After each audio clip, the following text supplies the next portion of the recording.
I think the one part that is not fair is that I don't think they're lazy. And I would say, and what I usually say to them when I see those leaders is that we created them. So sometimes the imposter syndrome gets to me and I think, what am Yep. I doing? And they boost me up and they're like, are you kidding me? And they give me and because I respect them so much, I believe them. But mostly people at the end of the day, I don't know about you, but right now in my life, I just want to be with. Like life is hard enough. I want to like spend my weekends with people that are fun, that I laugh.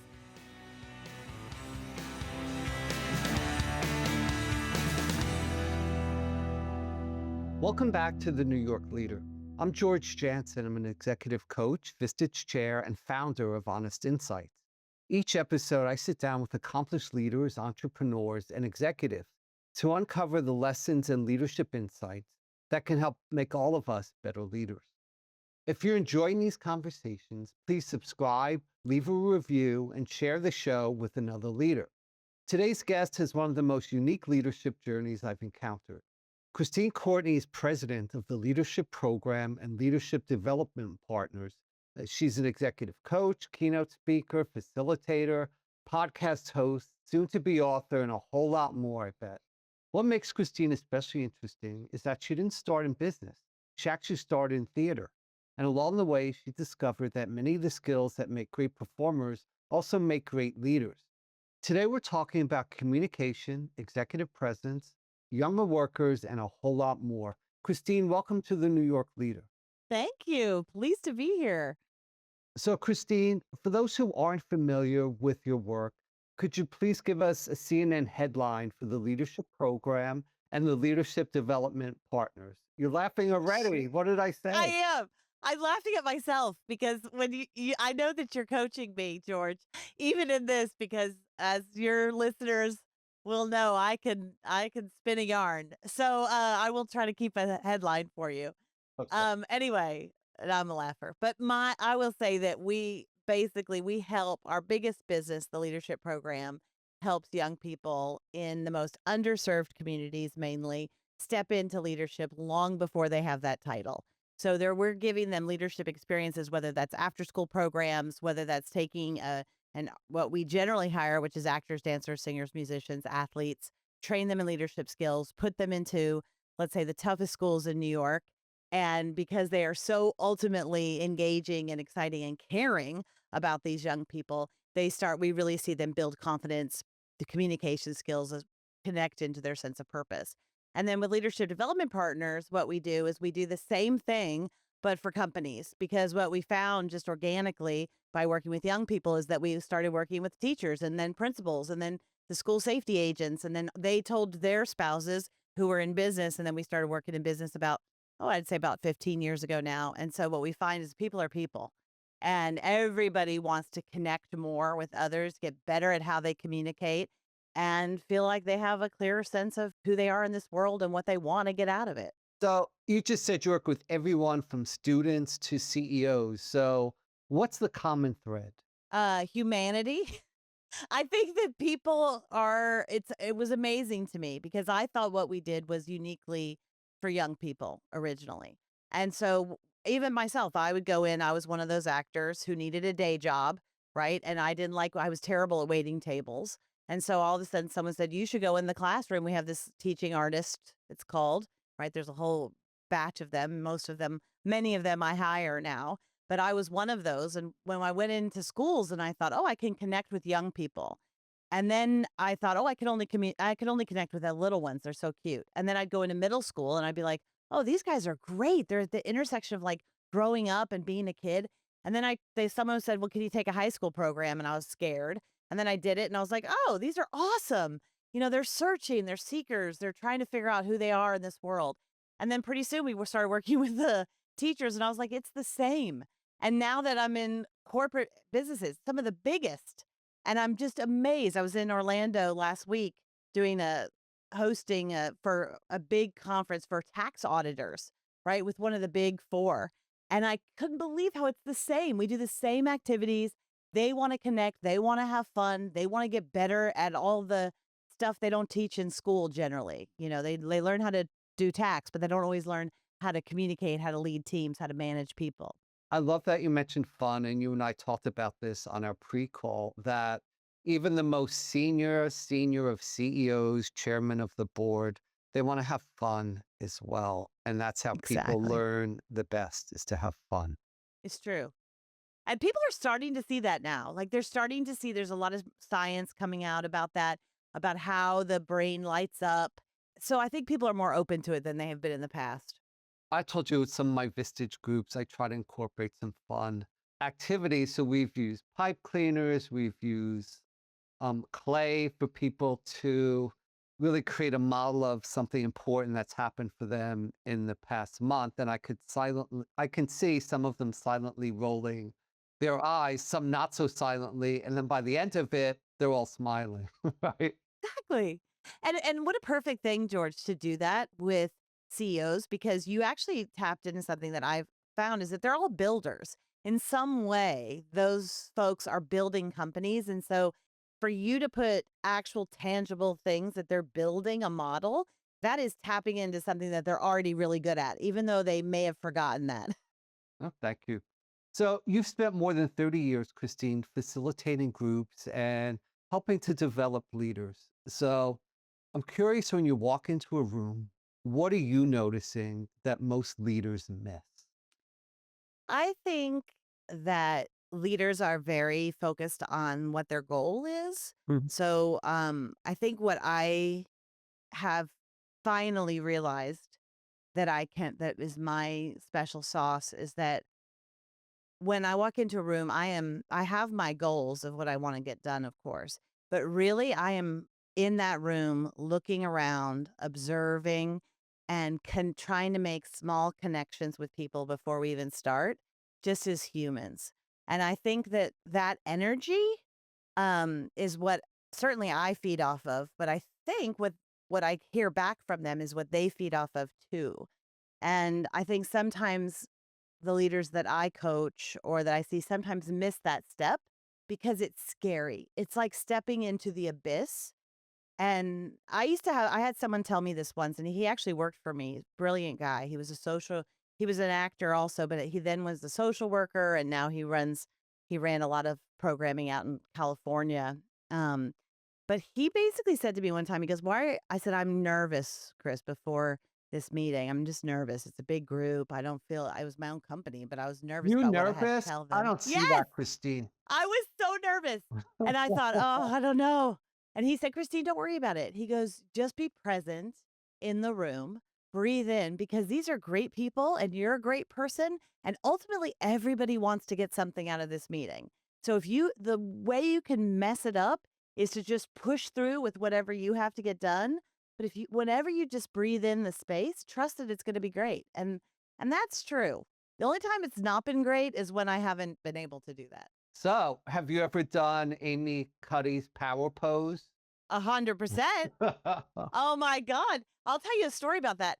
I love that TED Talk, right? I think Yeah. it's one of the best TED Talks, and so we've trained that in my staff, right? Whether it's your Wonder Woman or your Superman, and, I had to, we were being at one point long story I won't go into, but had this big investigation going on with the city, and we could lose our contract. It was because of something that happened with a principal at a school that we had nothing to do with, but we got caught up in it, and I was so nervous, right? And I had to go get deposed. I had all this stuff writing on it, and I was scared to death. And I'm just one of those people. When I go to jury duty, I start crying. Like when they're interviewing me, I feel like I'm on Um, trial. Like I just immediately feel guilty. Like I'm so sorry. So I knew that that was not going to serve me or the company in this deposition, and I just was so scared. And I was a young leader. I was like, oh, I felt like the world was on my shoulders, and so I went into also our lawyer pulled me aside right beforehand and said, "Oh, by the way, I represent the company, so if they go after you personally, I can't jump in." And I was like, "Holy cow, what's going to happen here?" oh, Right? So scary. right before we started, they swore me in and everything, and I said, "I'm so sorry. I need to use the restroom. I'll be right back." And I ran into the restroom because I thought I was going to cry, and I thought this is not the way to start. And I sat there in this like, you know, the city offices, which have the worst restrooms, I'm dark. sure. No one's in there though. And I sat there and I thought, okay, you can do this. I breathe. I took a few deep breaths. I did my power poses. Nice. I like sat in that pose and I thought, okay, Amy Cuddy, come to me. And I thought, okay, you got this. Like act like you can do this. Even if you can't, you can act like it. And the acting of that physically completely helped me. I walked back in that room, swore in again, and was like, here we go. And the lawyer looked at me afterwards. He was like, wow. He goes, you killed it. He goes, what happened to you? And in my mind, I was like, but I always remember that because it's so powerful. Thank you. Can you tell us about a room where you immediately knew this team has a lot of work to do? You can decide. One of them was in one business, the CEO brought me in out and it was out in Seattle. And he said, he goes, I'm up to here with my engineers, software engineers. He goes, they're really hard. And he was an engineer himself. So a lot of times, we find the folks become in positions of management, but they haven't had any training in that, right? He was just a good software engineer and he had good clients and so he had these software engineers that were running him ragged. And every time he said, you guys are over engineering, and they wouldn't listen to him. Wow. And he felt like he needed them. And the software engineers are hard to find at that point. So it was difficult.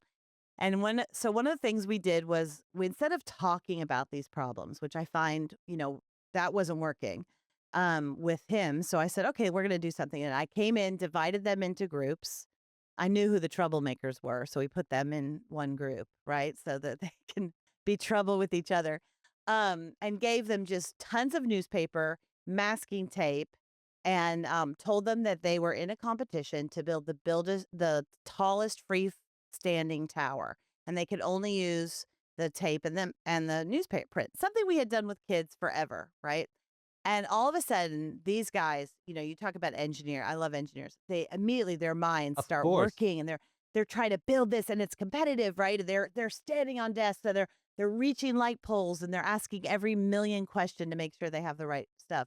But what was so funny is that when you watched that group that was folks that would not listen on how they were over engineering the products, what did they do? They over engineered their tower. So Of their course. tower had so much masking tape, so much complexity that it was just falling over. It could not withstand, the 30 seconds it needed to stand.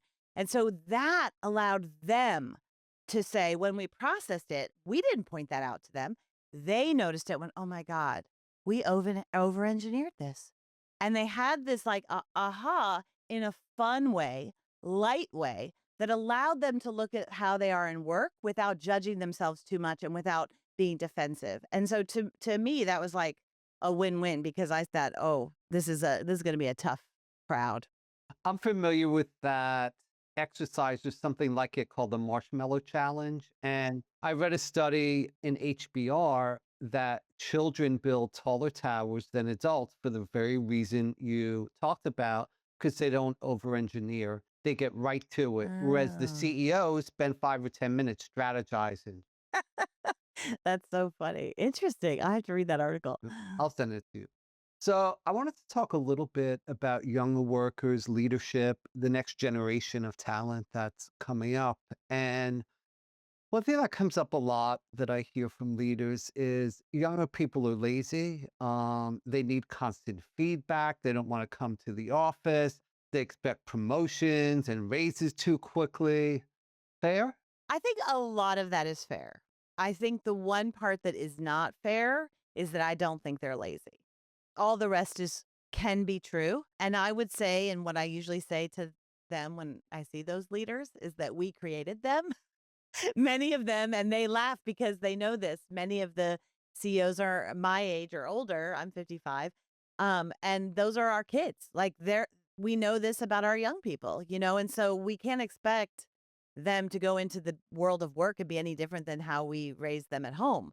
I will say that there is a tremendous amount that can be done with young people that every generation has had to look at. I mean, you remember this, George. Absolutely. How many people complain about millennials, right? I mean, Yes, of millennials, course. oh, course after course I had to take on how to deal with millennials. And now I just laugh because it's the older millennials who have the biggest problem. Yes, you're right. Absolutely.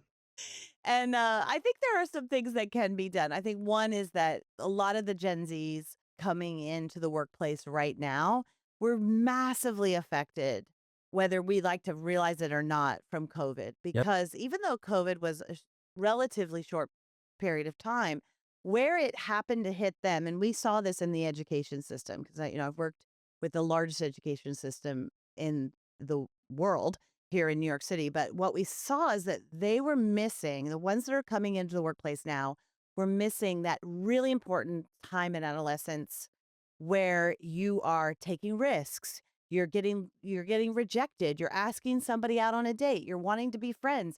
You're getting all these things that happen that they were in their parents' basement or with masks on or were somehow compromised. And so what we find now is that they need a little bit of help when it comes to some of those social things that we take for granted in business, like picking up the phone and they also need a little bit more help. They think they want to be home. They think they don't want to come into the office. But it's the loneliest generation that we've seen, and that we have the highest levels of mental health struggles that we're seeing. And so one of the things we found is that sometimes bringing them back in the office, even if it's part-time, is helpful. And if they're not, if you have a business that's remote or hybrid, there's still ways to bring people together because young people need to be in social situations to get better at them. We can't just take for granted that they're going to learn this being at home. And so I think there's ways that leaders can help that, even if you're a completely remote company. So, Christine, what do you think younger people actually crave from their leaders that they're not getting? I think that if you think about it, one of the things that young people today have is a really good relationship with their parents, Yes. which a lot of people in previous generations didn't. So they live with their parents longer, they take their parents' advice on things. And so, in some ways, they are fine and comfortable with your mentorship.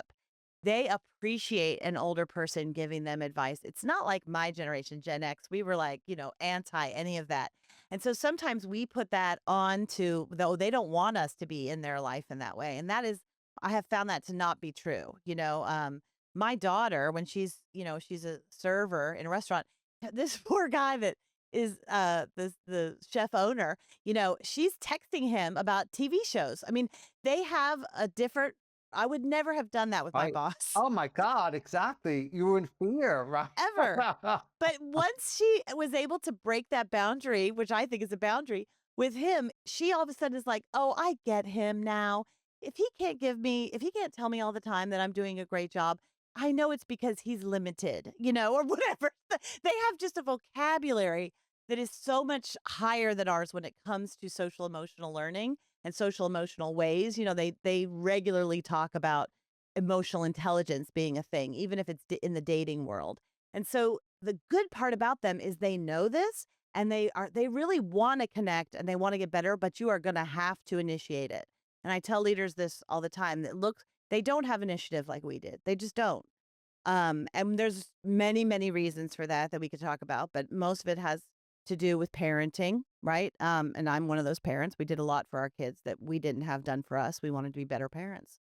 And so we have to now in the workplace make sure that we explain to them what initiative is, and I was talking to a chair actually out in Long Island, and he introduced me to a guy in his office, and he was saying that his son got a note at work in his first job that he wasn't taking initiative.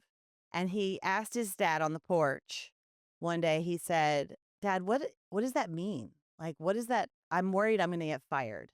Right. And only because he was worried he was going to get fired did he have the guts to say this to his dad. Right. And his dad was like, "Oh, this is an opening." And he said, "Well, initiative means that you take a little bit of a risk. Like you go ahead and do something, even if they didn't tell you to do it." And he looked at him. He said, "My son looked at me and went, 'What? I'm not going to get in trouble for that?'" Like there's a disconnect there that we're assuming. And so when he explained to him, like, "No, you can do anything. Like, just wait and see what happens." So anyway, he would, because he was worried he was going to get fired, he went in and he started doing all of this stuff. And he created in the process this whole new process for doing something. Lo and behold, the next 2 weeks later, he gets like employee of the month. he gets Oh, I pulled love in for a that. meeting, and all of a sudden they're like, "Oh my God, you're taking so much initiative. How are you doing it?" And it's only because he had somebody who had, who had Vistage, who is a chair who talks about this all the time, that realized, like, I'm not going to judge you in this moment. I'm actually going to just teach you. I'm going to educate you a little bit on something that you didn't learn in the same way that I did. And I think that we can do that a lot more for the young people in our offices. Stop assuming that we're talking down to them or that they don't know this, that they know this stuff already like we do. So, Christine, I want to take a pivot to AI, and I'd love to hear, some of your perspective since you have, a different lens in which to look at this. Let's say eventually everyone is going to have access to the same AI tools. So, what ultimately differentiates leaders then? Well, I'm probably biased in this way, but I think the people, I think that we're already seeing that. Like, certainly the AI tools, a big differentiator right now. But you're right, George. I think eventually everybody's going to have access to those things. And so I think we can already see now that the companies that have the human part right and are really focused on how you get people using these tools are the people that are already starting to exceed, because if they're not using them, then no matter what fancy things you put in place doesn't matter. And what I see now is that a lot of leaders are running to try to get the best AI tool, me myself included. I mean, hey, we're all like trying to survive, right? Trying to use this as a differentiator. But I think what we don't always do very well is train our folks on how to use this and how to be the leader of it. And I would say about 3 years ago, we were brought in, one of the big four. I had drinks with one of the women there, and she said, "We're having trouble getting our people to use AI. Like, we're out there as one of the best folks to help other companies integrate AI." But she goes, "We can see their computers. We see who's not using it. And we've had this for a long time." And she goes, "So the problem that we have internally is I need you to help us get them to use AI." And I almost choked on my drink. I was like, that is the funny, like, I don't even know at this point, I didn't even really know what AI was. And I'm like, you're coming to us like a bunch of old actors, like what? And then I realized, like, oh, it's a people issue that they're having, not really, it's an adoption issue. So when we dug into it with the people, we started with what's the fear? Like, why are we not, the numbers are really low. So what's happening? And what we started to find was fascinating, George. So one is that a lot of these young people, because let's face it, we were meeting mostly with the young people, right? The young people in the offices have been using AI on the down low for years, but at home, in school. But yet they knew at that point, ChatGPT and all that stuff, teenagers were using it well before we were. And what was happening is they had to keep that quiet from teachers. Right. And so they think they're going to get in trouble. And they know that when they're at work, they can, everybody can see what they're working on, there's an immediate fear that I'm not supposed to be doing this. And then you match that with very unclear rules on what you can and cannot do and what's bad and then you add on a layer of, like, you have clients from other companies who have their own unclear rules. And so they're like, it's just easier not to use it. I'll let other people make those mistakes. And then you add on a generation that's not too great at risk taking. And all of that makes for a pot of people who really are afraid to get out on a limb with this stuff. And so what we started to realize is that the issue is not the AI tools. It's like, how do we get people past that fear? And then showing them easy ways to do it that are 100% not gonna break, not gonna get you in trouble. Here's what you can and cannot do. And I think that, and then providing, I think companies I'm seeing that are providing lots of forums for their humans to share best practices of what they're working on. Sometimes we work with a project management company. They have, everybody's doing different things and they have no sense of, like, oh, wait, that person goes fast because they're using all these tools. And so we're trying to bring them together to be able to have moments to share what they're working on because they know the best case uses rather than somebody else coming in. I think in bigger companies, they do it from the top down, but some of us smaller businesses, we really have a added bonus that you can pull people together and figure out what's up and have some of those young people teach some of the older people how they're using this. Thank you. So, You talk a lot, Christine, about creating experience, and that's also the focus of your upcoming book. Does the book have a name you want to share? It does. It's called Work Reimagined. And then it's the subtitle is Seven Core Experiences that Unlock Human Performance and Unlock Human Dynamics and Supercharge Performance. So, why did you decide to write it? I think I wrote it because I was stepping back, doing all these talks in the past year and a half. I think I've done over 100 talks for Vistage CEOs and key leaders. And in that process, I met so many. Oh my gosh, amazing, smart, funny, dynamic, conflicted, all the leaders. And I started looking at like, what are the people what are some of the best things they have in common, but also what, from my experience of leading a business for over 25 years, what are the things I think I did well? And like, how do those things come together? And what do I see that in some of the leaders that I've met on this journey? And so, I started thinking about it and I worked with a book coach for a while because I was like, I just think this is a really interesting story of how we can look at the world of work slightly differently. Like we're asking all these people to come back to the offices. I'm finding in New York anyway, right? The trains are busy again.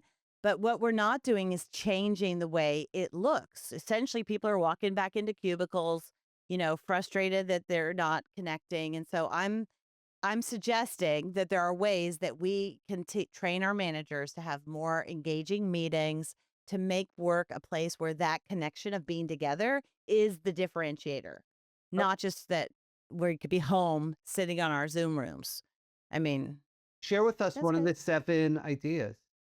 Okay, so one of them, probably the most easiest things for people to think to access is sports. So I think sports is one of those core experiences that is a passion for so many people when they're growing up, right? No matter what the sport is, whether it's tennis, whether it's basketball, whether it's hockey, whatever it is. And then they go to work, and ultimately that is never accessed in them. And I think there's an opportunity for managers and really good leaders to look at their teams and go, wow, I got a lot of ex athletes here. And if I could just tap into what made them so excited about being on a sports team, how can that translate stronger into what I got here? So, an example of that is I was working in a fintech company. I was working with a guy who came to me and he said, young guy, and he said, listen, I don't have anybody that directly reports to me, but my boss wants me to influence how they're doing. I'm supposed to be asking them how they're doing. I'm supposed to be helping them, but I'm not really their boss. So I don't know how to do that because I feel like am I their friend? Am I not their Right. friend? Am I not? I don't have the authority. And so I said to him, I said, "Hey, didn't you play hockey in college?" And he went, and he immediately lit up, right? Immediately. It's just, they can't even help themselves, right? And he goes, "Oh, yeah, I played hockey. I played, D1 hockey at Right. blah, blah, blah, blah, blah." And I said, "Weren't you a captain? I remember you saying that." He goes, "Yeah." I said, "Okay, when you're a captain, you don't have authority over those people either, right? You're on the side influencing." And he goes, "Oh, I'm like a captain." And I'm like, "Yes." And so, even though, like, just say that one thing, you saw him start his brain, all of a sudden, all those synapses started to fire because they've been built in there, but they weren't activated on this particular thing. And I think if that leader would have known to make that analogy with that particular employee, what a difference you would have made. It's like a shorthand that immediately kind of engages people. And I think the same is true for theater. I think the same is true for some people it's church, for some people it's classrooms, for some people it's like building things, right? Like you did, music. So, someone was sharing recently that they also like to hire people who are in marching band specifically because, it's all about teamwork and Yeah. collaboration, right? I love that. First of all, offline, I need to know exactly who that is because I would love to talk to them. So I love that. I had a guy in my Vistage group when I first started Vistage, young guy. They put in cell towers in third world countries, right? So really, sometimes they would have to go there. They would land with a helicopter and they would have like guys armed with machine guns, protecting them and so forth. So really crazy kind of work. And he said they hire only D1 lacrosse players because they're smart, because if they went to, Princeton or whatever places, but they're also risk takers. And so they need that adrenaline fix. So they know that. So I love that you have a marching man guy. I'd love to talk to him about what his business is. But I think that is exactly true. Like if you hire those folks, they also have a shorthand with each other. So they know Yeah. what it's like to one, be creative, but also have to work together and for the greater good. So I think that's brilliant. I love a good dinner party just as much as the next person, and I've been known to throw some good ones on Oh, occasion. I can knock it back with some of my Italian food and so on. And you too like great dinner parties, and you actually mentioned that in your bio. So, what do great dinner parties and great leadership teams have in common? well, because I see how you run your Vistage meetings, and they are like a great dinner party. Thank you. Um, well, I think for one, it's to me, it's the mixture of who's there, right? Which I think is like same thing like a team. Now you have to have some basics. Like in my case, I know my role. I am front of house, right? My husband knows his role. He is back of house. He is a brilliant cook, chef, whatever. And because I can do that front of house, get the people there, I do the table setting, whatever. We all know our roles. The people that come, I try to make sure we have a mixture of folks, but mostly people at the end of the day. I don't know about you, but right now in my life, I just want to be with. Like life is hard enough. I want to like spend my weekends with people that are fun, that I laugh with, but that I also are willing to go a little deep, like that are willing to be vulnerable. And those are the best ones. My husband is brilliant at this, and he just had a men's weekend, and he shared with me last night that he made them ask a question. This is hard, can be hard with guys, right? Because one of the guys immediately, who's a lawyer in a big firm, he is like, I think this is too much. I think we don't need to put people on the spot. And so he backed off and he was like, okay, okay. And then when some of the other guys were like, no, no, we want to do it, right? Because I do think that we want to connect. And he asked the question, like, what are pieces that you got? What is something you got from your father that you appreciate and you think is great in who you are today? And what is one thing that you got from your father that you struggle with? And I thought, what a brilliant question for a group of guys to go through. And I think the same thing is I like to invite somebody to my dinner party who's good at asking a question like that. I bet you're good at that, George. I love it. So immediately, when you talked about this men's circle, I thought of what I consider to be one of the best TV shows ever on Paramount Showtime, and it's called The Chai for Oh, I don't Chicago. know. And they had a women's circle where the ladies would come together, and then the guys got jealous, so they created this men's circle, and you saw grown men crying and talking about the most intimate details of their life. And I think that gets back to the point that we all need other people, right? And that leadership is not in isolation. And you don't just want to be around people who are telling you what you want to hear versus what they think you want to hear versus what it is you really need to hear, right? It's also about just being around a group of peers. And I know you have experience with that as well, Christine. So, how does being part of a peer group keep you fresh as a leader? Well, I'm such a Vistage junkie. I've been in Vistage for 19 years now, and I would never give it up, right? There are two things in life. I wouldn't, no matter how, if I made no money, I would still figure out a way to keep my cleaning lady and keep Vistage. Um, The cleaning but I lady's up think, there for me too, Christine. God be I think honest. if, Yeah. yeah, those two things, it's like Vistage is cleaning of my soul, and she cleans my home. But I think that it keeps me fresh because they keep me very honest. And in my particular case, because I come from such a different background, Vistage has been my MBA program. Yeah, I learned from these folks so much in terms of the business of business that even now when I share something, and I try to do it a lot, share my struggles and use it as an opportunity to do that. I find that they are do one of two things for me, both of which I need. One is they boost me up a lot. So sometimes the imposter syndrome gets to me and I think, what am I doing? And they boost me up and they're like, are you kidding me? And they give me and because I respect them so much, I believe them. Whereas other people in my life, maybe I wouldn't, right? And then the second thing is that they question me in a different way than I would normally think. So sometimes, I'm very people centric. I love the folks that work for me. I've worked with them with decades, some of them. And often my Vistage group will say, "Hey, wait a minute here. You're not seeing this clearly because you love them so much. What about this and this and this?" And they'll help me to like expand my vision and where I've maybe been a little bit, biased myself. So, So, Christine, I like to ask this question of everyone on my podcast. So, and today I'm going to tailor it a little because of the events of the weekend. What does leading in New York require? Okay, that's different maybe from leading in another city like San Antonio. yes. Okay. Well, first of all, I grew up in Texas, so that not San Sorry. Antonio. I'm not a Spurs fan. Um, if it was the Dallas Mavericks, I probably would have been conflicted. But I think, growing up when I came to New York as a kid, I walked off, took a bus in from my grandparents' house in New Jersey and came into the city and I went, "Oh my gosh." The feeling of it coming out into Times Square, the feeling of everywhere, the neighborhoods, the accents, this different people. I thought this energy, I felt like a bolt of lightning go through my body, which I had never felt anywhere. And I will tell you, after speaking in almost every state, not quite, to different leaders, they're all interesting, but there is nothing like New York.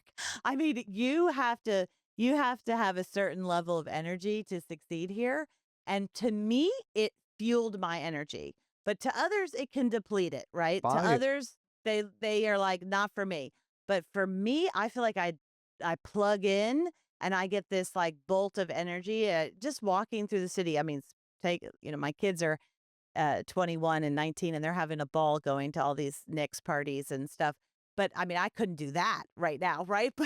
But my walking, to work, I get from the train station or whatever, you just feel like, "Oh, I'm part of something bigger than Absolutely. myself." I'm tapped into that energy and I feel like leaders here have to be able to do that or you get swallowed up and you get burnt out real quick. Thank you. So, Christine, you have been an amazing guest. I had so much fun speaking with Thank you you. today. And so, tell listeners where they can get in touch with you. Yeah, thanks, George. I've had a great time with you too. I always enjoy our conversations, and you fuel me as well. And you Thank have a you. great Vice versa. Vistage group. And anybody out there, if you get a chance to work with George, you absolutely should. He's delightful. You can go to our website, which is tlpnyc.com, which is our student programming. We also have programming for businesses.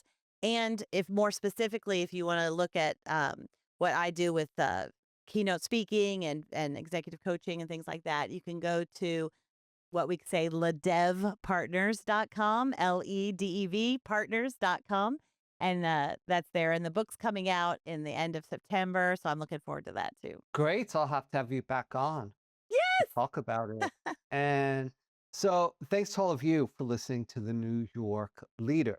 If you enjoyed today's conversation, please like and subscribe to the New York Leader on Apple Podcasts, Spotify, YouTube, or wherever you listen. And if you really found today valuable, please share it with another leader, this podcast, and leave a review.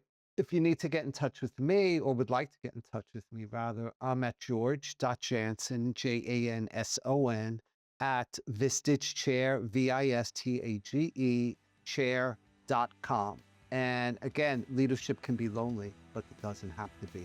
So thanks for listening. I'll see you next time on the New York Leader Podcast.